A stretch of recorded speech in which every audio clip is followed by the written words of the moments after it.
Kukisu Millitant Singna Kamjong District ki Tangkhul Naga Village Marida Landakre Tangkhul Khunja ani Shoktuna Laikanakre Kuki Millitant Singna Kamjong District ki Litan Police Station ki Manung Chanbat Jashat Kamjong Axis Sangkai amasung Chepu Khulda Landakre Kuki Millitant Singna Sarkar Phung Village da Chathakiba attack ta Tangkhul Khunja ani Khong amasung Khutta Shoktuna Laikanakre Thaudoga sigi matangda press na phangba paugi source amagi matung inadi ngasi ayuk pung 4:30 tabada mioi ani aduna pastor gi quarters ta leiringaida Kuki Millitant sing aduna nomai kapsilakpadagi asoka panangkibani attack adu Kuki Millitant sing aduna sniper gun sizinaduna chathaba oiramba yai haidi soklaba makhoi animak security force na laikanari paw asina makata na haribadi Kuki Millitant singna Litan police station gi manung chanba Tangkhul Naga khul singda leptana satharakiba attack ki manung chana ngasi ayuk pung 5:30 taba matamdagi attack adu satharakibani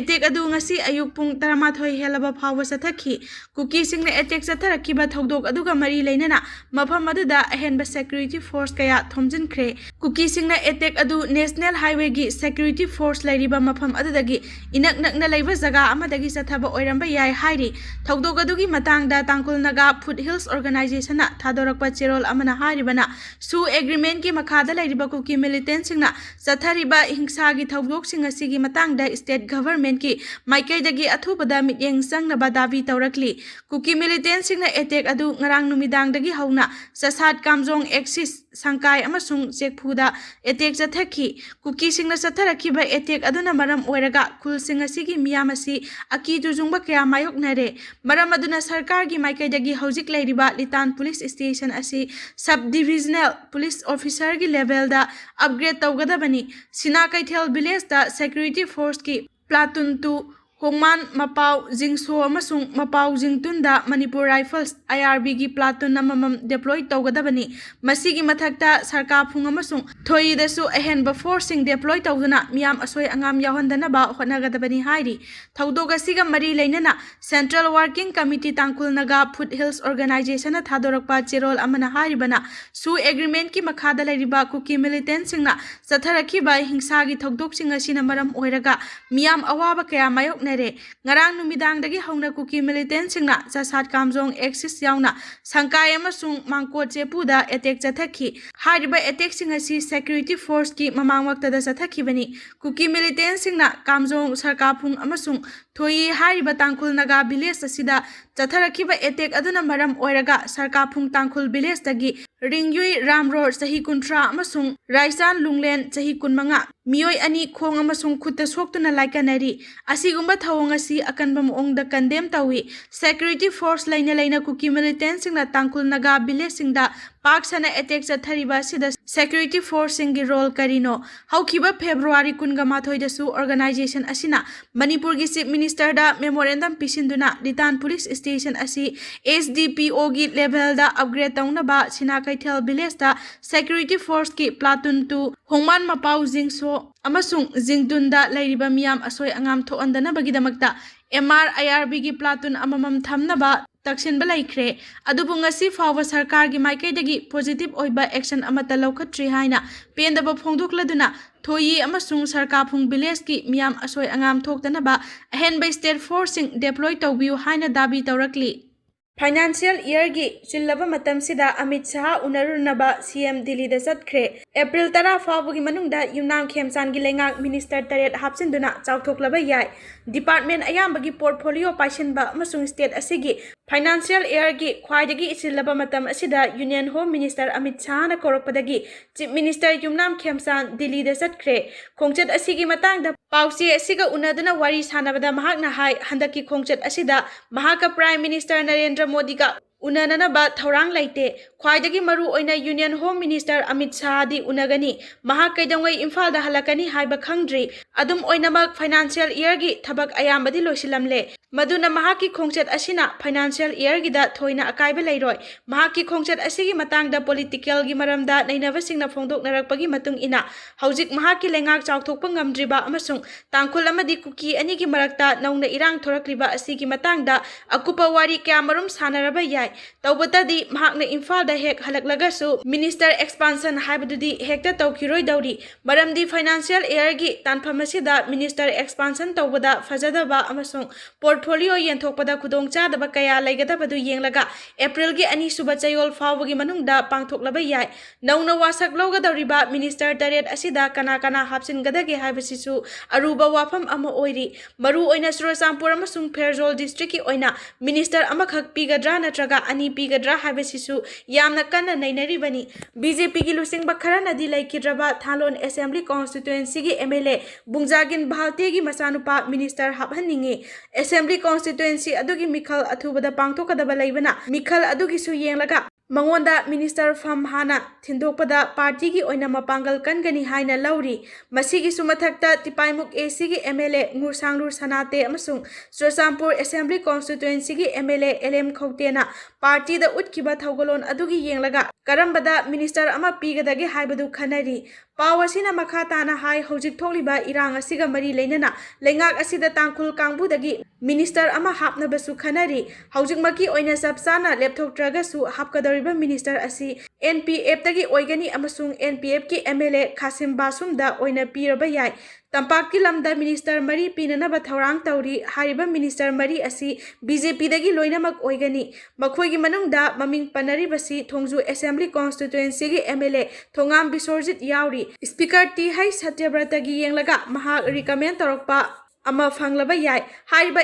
MLA adu mayang Imphal AC gi MLA Kongkham Robindro natraga Kairao AC gi MLA Laurembam Rameswar oiraba yai Thanga assembly constituency gi MLA Tongbram Robindro gi mamingsu minister oirakadaba singi manungda panari adum oinamak kana kana minister hapkadage haibadudi union home minister Amit Shah unaraba matamda chief minister na soidana khanglagani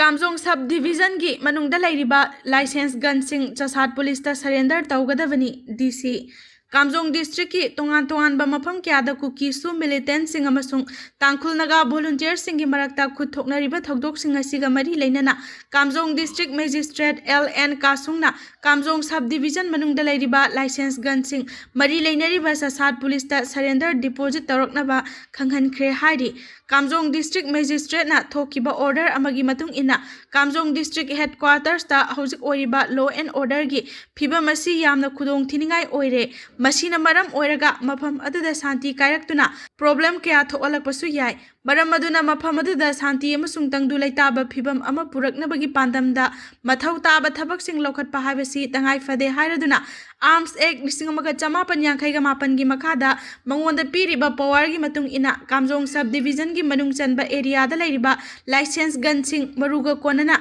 chasat police ki SP gi office ta surrender natraga deposit tawgadabani Kamjong district ki SP nasu arm license holder singna deposit tawrakpa nongmai sing adugi record ningthina maintain tawba yauna license gun sing amasung maru sing adu asoi angam yaudana amasung secure oina thamnaba mari leinaba police officer da instruction pinaba khanghalli hariba order asigi mayokta kanagumba miyoi singna appeal tawba pamlabadi nongmai sing adu pikhatana bagi maram saba warol sing adu iduna office hour da district magistrate ki office ta submit tawgadabani mafam adugi hojik oriba law and order gi phibam phagalaknaba amadi order asi revoke tawba matungda arm license holder singna makhoina deposit tawkhiba nongmai amasung nongmai maru sing adu collection tawba yagani hairi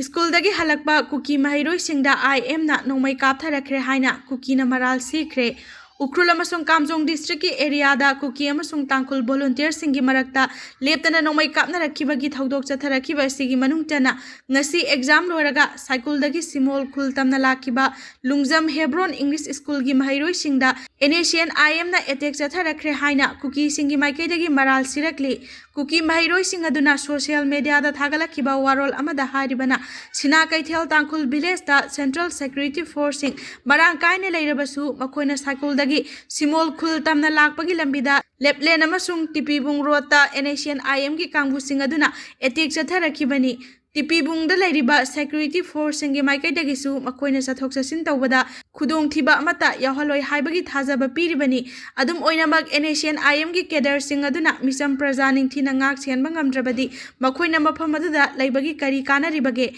ꯅꯣꯡꯃꯩ ꯀꯥꯞꯂꯤꯕ ꯖꯒꯥꯁꯤꯡ ꯑꯗꯨꯗ ꯆꯪꯁꯤꯟꯗꯨꯅ operation ꯆꯠꯊꯕ ꯌꯥꯎꯅ ꯃꯐꯝ ꯑꯗꯨꯗ ꯂꯩꯔꯤꯕ ꯕꯪꯀꯔꯁꯤꯡ ꯑꯗꯨ ꯊꯨꯒꯥꯏꯒꯗꯕꯅꯤ꯫ ꯅꯣꯡꯃꯩ ꯀꯥꯞꯅꯔꯤꯕ ꯖꯒꯥꯁꯤꯡ ꯑꯗꯨꯗ ꯆꯪꯗ꯭ꯔꯒ ꯃꯈꯣꯏꯒꯤ ꯃꯅꯥꯛꯇ ꯂꯥꯛꯇꯨꯅ ꯀꯔꯤ ꯀꯥꯟꯅꯔꯤꯕꯒꯦ? ꯀꯔꯤꯒꯨꯝꯕ ꯃꯐꯝ ꯑꯗꯨꯗ ꯂꯩꯔꯤꯕ ꯁꯦꯟꯇ꯭ꯔꯦꯜ ꯁꯦꯀ꯭ꯌꯨꯔꯤꯇꯤ ꯐꯣꯔꯁꯅ ꯃꯤꯌꯥꯝ ꯉꯥꯛ ꯁꯦꯟꯕ ꯉꯝꯗ꯭ꯔꯕꯗꯤ ꯃꯈꯣꯏ ꯃꯐꯝ ꯑꯗꯨꯗꯒꯤ ꯋꯤꯗ꯭ꯔꯣ ꯇꯧꯈꯤꯕꯅ ꯍꯦꯟꯅ ꯐꯒꯅꯤ ꯍꯥꯏꯅ ꯄꯦꯟꯗꯕ ꯋꯥꯐꯝ ꯀꯌꯥꯁꯨ ꯐꯣꯡꯗꯣꯛꯈꯤ꯫ ꯁꯥꯎꯗꯤ ꯑꯔꯥꯕꯤꯌꯥ UAE ꯂꯥꯟꯗ ꯌꯥꯎꯔꯒꯅꯤ꯫ ꯄꯔꯁꯤꯌꯥꯟ ꯒꯜꯐꯅ ꯌꯨꯅꯥꯏꯇꯦꯗ ꯁ꯭ꯇꯦꯠꯁꯀꯤ ꯃꯤꯆꯪ ꯑꯣꯏꯅ ꯂꯩꯔꯤꯕ ꯂꯩꯕꯥꯛ ꯀꯌꯥꯃꯔꯨꯝ ꯏꯔꯥꯟꯒꯤ ꯃꯥꯌꯣꯛꯇ ꯆꯠꯊꯔꯤꯕ ꯂꯥꯟꯖꯪ ꯑꯁꯤꯗ ꯁꯔꯨꯛ ꯌꯥꯔꯛꯂꯤ꯫ ꯏꯔꯥꯟꯅ ꯃꯇꯝ ꯁꯥꯡꯅ ꯁ꯭ꯇ꯭ꯔꯦꯠ ꯑꯣꯐ ꯍꯣꯔꯃꯁ ꯊꯤꯡꯖꯤꯟꯗꯨꯅ ꯊꯝꯂꯛꯄꯒ ꯂꯣꯏꯅꯅ ꯌꯨꯝꯂꯣꯟꯅꯕ ꯂꯩꯕꯥꯛꯁꯤꯡꯗ ꯇꯣꯏꯅ ꯑꯦꯇꯦꯛ ꯆꯠꯊꯔꯛꯄꯗꯒꯤ USꯀ ꯃꯔꯨꯞ ꯃꯄꯥꯡ ꯑꯣꯏꯕ ꯂꯩꯕꯥꯛꯁꯤꯡꯁꯨ ꯂꯥꯟ ꯌꯥꯎꯁꯤꯜꯂꯛꯅꯕ ꯐꯤꯔꯦꯞ ꯂꯧꯔꯛꯄꯅꯤ ꯍꯥꯏꯅ ꯔꯤꯄꯣꯔꯠ ꯑꯃꯅ ꯐꯣꯡꯗꯣꯔꯛꯂꯤ꯫ ꯄꯥꯎ ꯑꯁꯤꯅ ꯍꯥꯏ ꯀꯤꯡ ꯐꯥꯏꯠ ꯏꯌꯔꯕꯨꯁꯄꯨ US ꯂꯥꯟꯃꯤꯁꯤꯡꯗ ꯁꯤꯖꯤꯟꯅꯕꯒꯤ ꯑꯌꯥꯕ ꯄꯤꯈꯤꯕꯒꯤꯗꯃꯛ ꯔꯤꯌꯥꯗꯀꯤ ꯃꯊꯛꯇ ꯏꯔꯥꯟꯒꯤ ꯑꯁꯥꯎꯕ ꯍꯦꯟꯒꯠꯂꯛꯈꯤ꯫ ꯑꯃꯔꯣꯝꯗ UAEꯅ ꯇꯦꯍꯔꯥꯟꯒ ꯃꯔꯤ ꯂꯩꯅꯅ ꯍꯣꯁꯄꯤꯇꯥꯜ ꯑꯃꯗꯤ ꯀ꯭ꯂꯕ ꯊꯤꯡꯖꯤꯜꯂꯨꯕꯗꯒꯤ ꯇꯦꯍꯔꯥꯟꯒꯤ ꯑꯁꯥꯎꯕ ꯍꯦꯟꯒꯠꯂꯛꯈꯤ꯫ ꯃꯗꯨꯅ ꯃꯔꯝ ꯑꯣꯏꯔꯒ ꯏꯔꯥꯟꯅ USꯀ ꯑꯐꯕ ꯃꯔꯤ ꯊꯝꯅꯔꯤꯕ ꯌꯨꯝꯂꯣꯟꯅꯕ ꯂꯩꯕꯥꯛꯁꯤꯡꯗ ꯇꯣꯏꯅ ꯑꯦꯇꯦꯛ ꯆꯠꯊꯔꯛꯈꯤꯕꯅꯤ꯫ ꯃꯃꯥꯡ ꯆꯌꯣꯜꯗ ꯏꯖꯔꯦꯜꯅ ꯏꯔꯥꯟꯒꯤ ꯒ꯭ꯌꯥꯁ ꯐꯤꯜꯗ ꯑꯦꯇꯦꯛ ꯆꯠꯊꯔꯛꯄꯗꯒꯤ ꯇꯦꯍꯔꯥꯟꯅ ꯈꯨꯗꯛꯇ ꯃꯤꯗꯜ ꯏꯁꯇ ꯂꯩꯕ ꯇꯣꯉꯥꯟ ꯇꯣꯉꯥꯟꯕ ꯏꯅꯔꯖꯤ ꯁ꯭ꯇꯦꯁꯟꯁꯤꯡꯗ ꯑꯦꯇꯦꯛ ꯆꯠꯊꯔꯛꯈꯤ꯫ ꯊꯧꯑꯣꯡ ꯑꯗꯨ ꯌꯥꯅꯤꯡꯗꯕ ꯐꯣꯡꯗꯣꯛꯂꯗꯨꯅ ꯁꯥꯎꯗꯤ ꯑꯔꯥꯕꯤꯌꯥ ꯑꯃꯁꯨꯡ UAEꯅ ꯏꯔꯥꯟꯒꯤ ꯃꯥꯌꯣꯛꯇ ꯑꯀꯟꯕ ꯐꯤꯔꯦꯞ ꯂꯧꯔꯛꯄꯅꯤ ꯍꯥꯏꯅ ꯋꯥꯔꯜ ꯁ꯭ꯇ꯭ꯔꯤꯠ ꯖꯔꯅꯦꯜꯗ ꯐꯣꯡꯂꯛꯄ ꯔꯤꯄꯣꯔꯠ ꯑꯃꯅ ꯍꯥꯏꯔꯤ꯫ ꯀꯨꯝꯖꯥ 2013ꯒꯤ ꯁꯦꯟꯁꯁꯇ ꯌꯨꯝꯐꯝ ꯑꯣꯏꯔꯒ ꯗꯤꯂꯤꯃꯤꯇꯦꯁꯟ ꯇꯧꯅꯕ ꯊꯧꯔꯥꯡ ꯂꯧꯈꯠꯀꯗꯧꯔꯤ꯫ ꯀꯨꯝꯖꯥ 2013ꯒꯤ ꯁꯦꯟꯁꯁꯇ ꯌꯨꯝꯐꯝ ꯑꯣꯏꯔꯒ ꯗꯤꯂꯤꯃꯤꯇꯦꯁꯟ ꯇꯧꯅꯕꯒꯤ ꯑꯦꯃꯦꯟꯗꯃꯦꯟꯠ ꯕꯤꯜ ꯑꯃ ꯄꯥꯔꯂꯤꯌꯥꯃꯦꯟꯠꯇ ꯄꯨꯊꯣꯛꯀꯗꯧꯔꯤ꯫ ꯀꯨꯝꯖꯥ 2018ꯗ ꯄꯥꯡꯊꯣꯛꯀꯗꯧꯔꯤꯕ ꯂꯣꯛ ꯁꯚꯥ ꯃꯤꯈꯜ ꯃꯃꯥꯡꯗ ꯋꯤꯃꯦꯟꯁ ꯔꯤꯖꯥꯔꯚꯦꯁꯟ ꯑꯦꯛꯠ 2019 ꯆꯠꯅꯍꯟꯅꯕꯒꯤ ꯄꯥꯟꯗꯝꯗ ꯊꯧꯔꯥꯡ ꯑꯁꯤ ꯂꯧꯈꯠꯂꯛꯄꯅꯤ꯫ ꯑꯦꯃꯦꯟꯗꯃꯦꯟꯠ ꯑꯁꯤꯒꯤ ꯃꯇꯨꯡ ꯏꯟꯅ ꯂꯣꯛ ꯁꯚꯥꯒꯤ ꯁꯤꯠ ꯃꯁꯤꯡ 594ꯗꯒꯤ 713ꯇ ꯍꯦꯟꯒꯠꯍꯜꯂꯒ ꯅꯨꯄꯤꯁꯤꯡꯒꯤ ꯁꯤꯠ 272 ꯔꯤꯖꯥꯔꯚ ꯇꯧꯒꯗꯧꯔꯤ꯫ ꯑꯦꯃꯦꯟꯗꯃꯦꯟꯠ ꯕꯤꯜ ꯑꯁꯤ ꯍꯧꯖꯤꯛ ꯆꯠꯊꯔꯤꯕ ꯄꯥꯔꯂꯤꯌꯥꯃꯦꯟꯠꯀꯤ ꯕꯖꯦꯠ ꯃꯤꯐꯝ ꯅꯠꯇ꯭ꯔꯒ ꯁ꯭ꯄꯦꯁꯤꯑꯦꯜ ꯁꯦꯁꯟ ꯑꯃ ꯄꯨꯊꯣꯛꯂꯕ ꯌꯥꯏ ꯍꯥꯏꯅ ꯔꯤꯄꯣꯔꯠ ꯑꯃꯅ ꯐꯣꯡꯗꯣꯛꯂꯤ꯫ ꯃꯤꯁꯤꯡꯗ ꯌꯨꯝꯐꯝ ꯑꯣꯏꯔꯒ ꯑꯦꯁꯦꯝꯕ꯭ꯂꯤ ꯑꯃꯗꯤ ꯂꯣꯛ ꯁꯚꯥꯒꯤ ꯁꯤꯠ ꯃꯁꯤꯡ ꯂꯦꯞꯄꯒꯤ ꯃꯇꯥꯡꯗ ꯃꯥꯏꯀꯩ ꯀꯌꯥꯗꯒꯤ ꯅꯨꯡꯅꯥꯡꯕ ꯐꯣꯡꯗꯣꯛꯅꯔꯛꯂꯤꯕꯁꯤ ꯀꯣꯛꯍꯟꯅꯅꯕꯒꯤ ꯄꯥꯟꯗꯝꯗ ꯑꯈꯟꯅꯕ ꯊꯧꯔꯥꯡ ꯑꯁꯤ ꯂꯧꯈꯠꯂꯛꯄꯅꯤ꯫ ꯁꯦꯟꯇ꯭ꯔꯦꯜ ꯒꯚꯔꯟꯃꯦꯟꯠꯅ ꯆꯍꯤ 5 ꯊꯦꯡꯊꯅ ꯀꯥꯁꯠ ꯁꯦꯟꯁꯁ ꯄꯥꯡꯊꯣꯛꯅꯕ ꯊꯧꯔꯥꯡ ꯂꯧꯈꯠꯂꯕꯁꯨ ꯂꯩꯕꯥꯛꯀꯤ ꯃꯐꯝ ꯄꯨꯝꯅꯃꯛꯇ ꯃꯤꯀꯣꯛ ꯊꯤꯕꯒꯤ ꯊꯕꯛ ꯃꯄꯨꯡ ꯐꯥꯅ ꯄꯥꯡꯊꯣꯛꯄ ꯉꯝꯗ꯭ꯔꯤ꯫ ꯑꯗꯨꯝ ꯑꯣꯏꯅꯃꯛ ꯂꯩꯉꯥꯛꯅ ꯄꯥꯁ ꯇꯧꯈꯤꯕ ꯅꯥꯔꯤ ꯁꯛꯇꯤ ꯕꯟꯙꯟ ꯑꯙꯤꯅꯤꯌꯝ ꯍꯥꯏꯅ ꯈꯪꯅꯕ ꯋꯤꯃꯦꯟꯁ ꯔꯤꯖꯥꯔꯚꯦꯁꯟ ꯑꯦꯛꯠ 2019 ꯊꯕꯛꯇ ꯑꯣꯟꯊꯣꯛꯅꯕꯒꯤ ꯄꯥꯟꯗꯝꯗ ꯀꯨꯝꯖꯥ 2013ꯒꯤ ꯁꯦꯟꯁꯁꯇ ꯌꯨꯝꯐꯝ ꯑꯣꯏꯔꯒ ꯗꯤꯂꯤꯃꯤꯇꯦꯁꯟ ꯇꯧꯅꯕ ꯊꯧꯔꯥꯡ ꯂꯧꯈꯠꯂꯛꯄꯅꯤ꯫ ꯑꯦꯛꯠ ꯑꯗꯨꯒꯤ ꯃꯇꯨꯡ ꯏꯟꯅ ꯂꯣꯛ ꯁꯚꯥ ꯑꯃꯁꯨꯡ ꯁ꯭ꯇꯦꯠ ꯌꯨꯅꯤꯌꯟ ꯇꯦꯔꯤꯇꯣꯔꯤꯒꯤ ꯑꯦꯁꯦꯝꯕ꯭ꯂꯤꯁꯤꯡꯗ ꯅꯨꯄꯤꯒꯤ ꯁꯤꯠ 38% ꯔꯤꯖꯥꯔꯚ ꯇꯧꯒꯅꯤ ꯍꯥꯏꯔꯤ꯫